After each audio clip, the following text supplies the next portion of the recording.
Hi guys, this is Link and I am here to do something new. As you can see, this is my movies folder. I don't know why I had that open, but I did. So, I'm doing a tutorial today that has been requested for me to do. It is how to make a cool texture pack. So, I can't really say how to make a cool texture pack, but I can explain how to make a texture pack, because making a cool texture pack is just a matter of opinion. So I will show you how I made own uh, my own texture pack. So what you need to do is you need to get the defaults, or if you're just editing a texture pack, you need to get that open. So I'm just gonna show you how to get the defaults.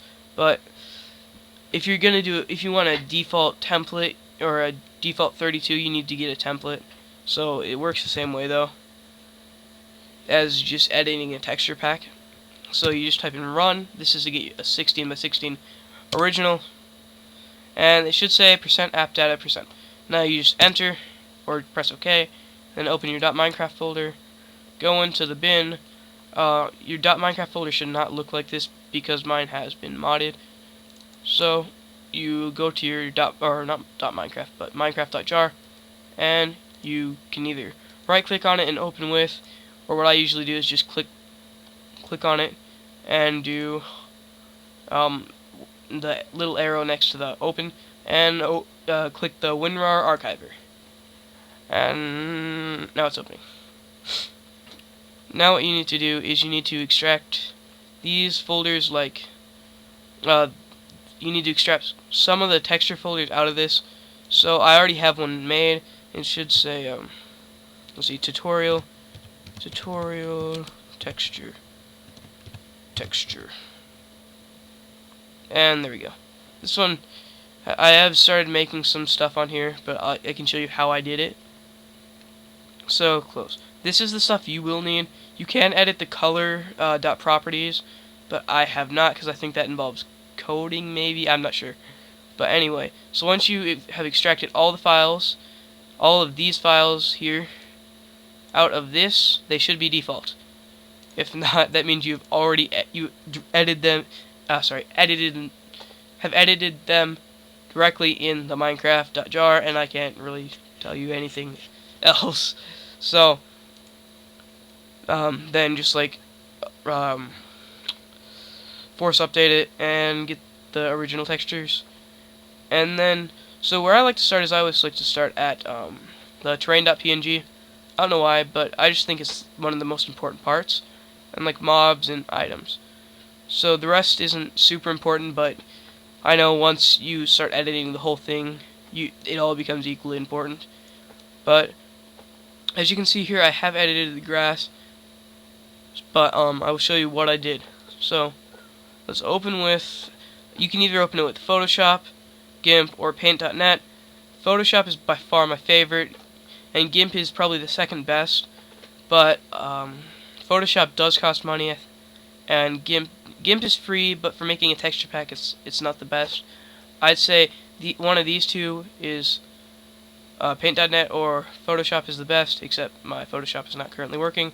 So you just open with Paint.net, and it should take just a few seconds to load, but sometimes it does take a little bit online for no good reason.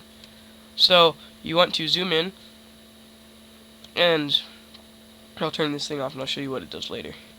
And you can either just take this thing and zoom in on whatever, or you can use these, or you can just use the scroll on your mouse and hold control while doing it. And there you go.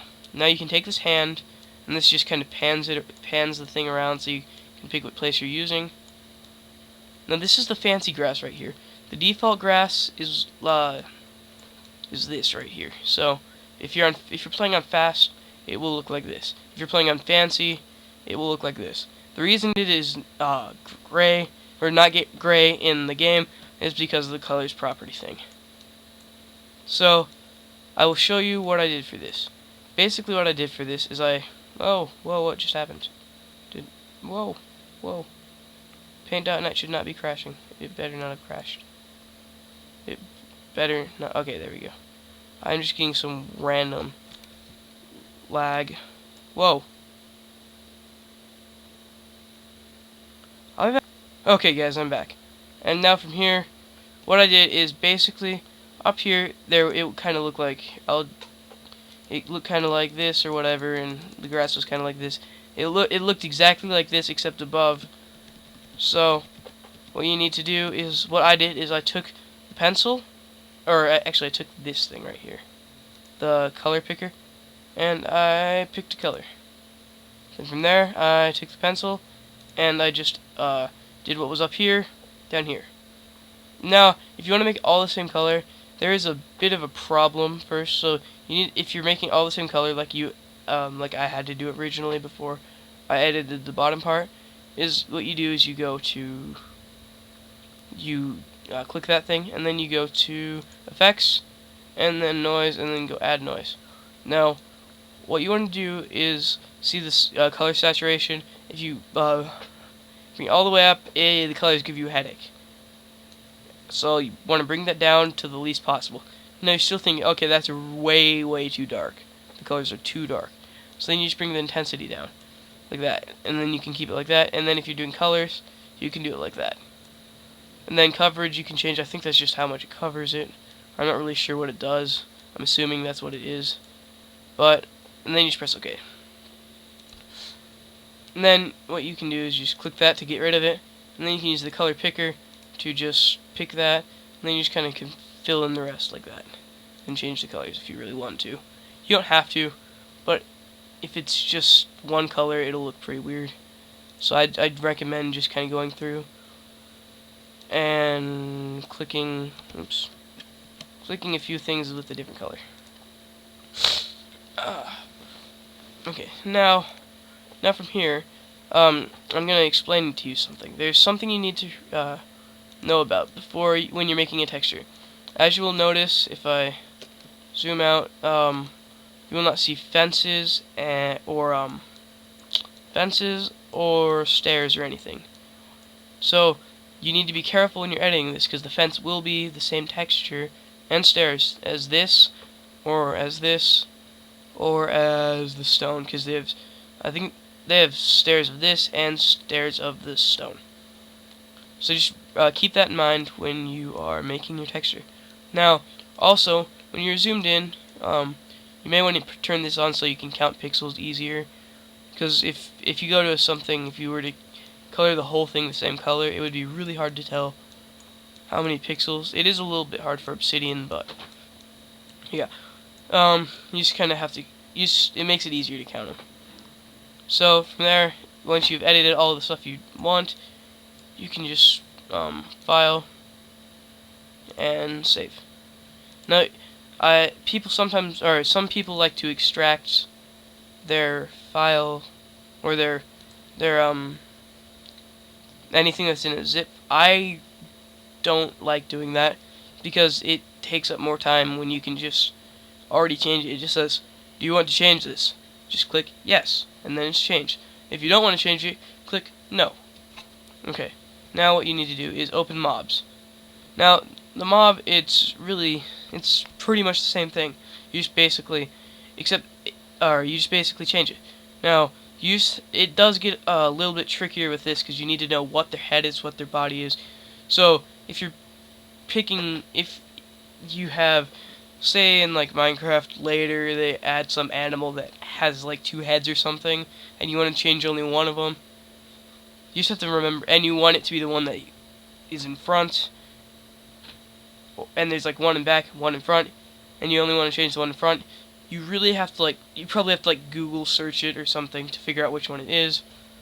But it's really that's it. But there is something you also need to keep in mind for this. So the snowman. So you may be thinking, okay, if you've never dealt with a texture before, you may be thinking, okay, this doesn't make any sense. The snowman has a orange pumpkin as a head. Now, honestly, I don't like the orange pumpkin as a head, and I don't think you can actually change that. I think what you have to do is you actually have to, or the pumpkin texture actually is on its head, so I'm not sure if you can actually change that or not. I don't know, because I really haven't changed the pumpkin texture, because I don't mind it. So, also, what you can do is you can do items. Now, in items, wait, this is not the right thing right here. Where is it? Items. Items. There should be an, oh, there, item. This is not the right thing to change. These are just what it looks like. When you're riding a boat, that's what it is. When like an arrow stuck in the ground, that's what that is. So that's what an arrow looks like when it's stuck in the ground, I believe. I believe that's what those are. But what you can do is when you go back, now you go into GUI, and you go into items. And this brings up your items. Now you can just open it with Photoshop or Gimp or Paint.net, and you just have to remember that it is 16 by 16, so you do have to kind of count the pixels, or use like a special editor that has a tool. I think Gimp has a tool like that, so you can actually count it that way. But that's really all there is to it. I'm just gonna go through because some of the stuff is a little bit strange. Like in environment, I thought the terrain would be in there, but if you open clouds up, this is the part that I found really weird. This is how clouds are actually generated in the world. It actually kind of looks like countries. Like this kind of looks like right here, or I saw another one right here. Kind of looks like North America, right here. Oh, I guess it kind of looks like Europe too, like Europe, and then like a curved Africa, kind of. I don't really know, but this one looks more like Africa, and this one looks more like Europe. I'm not sure if it was planned that way, but I kind of think it looks like that. But this one looks like Australia right there. But it's kind of hard to see because it's white, so you may want to open this one in GIMP because the background transparency thing is gray and black, so it's easier to see. I mean, I guess if you really wanted to, you could make it completely white and really screw up your eyes when you look at the sun. So, because your eyes you just see like white, and you would like be blinded because it's so bright. And that is basically all there is to changing it. Rain. This is what rain looks like all the time. You may be thinking, okay, this isn't true. Rain looks different. No, it really doesn't. Everywhere you look, it's the same thing. It may look different because it's coming so fast, but it's the same thing. It's just a repeated animation. But then you have like particles and stuff. So I can't really show you how to change that because it's up to you guys. I'm not in charge of you. But that's basically how you edit a texture pack. So I have been Link.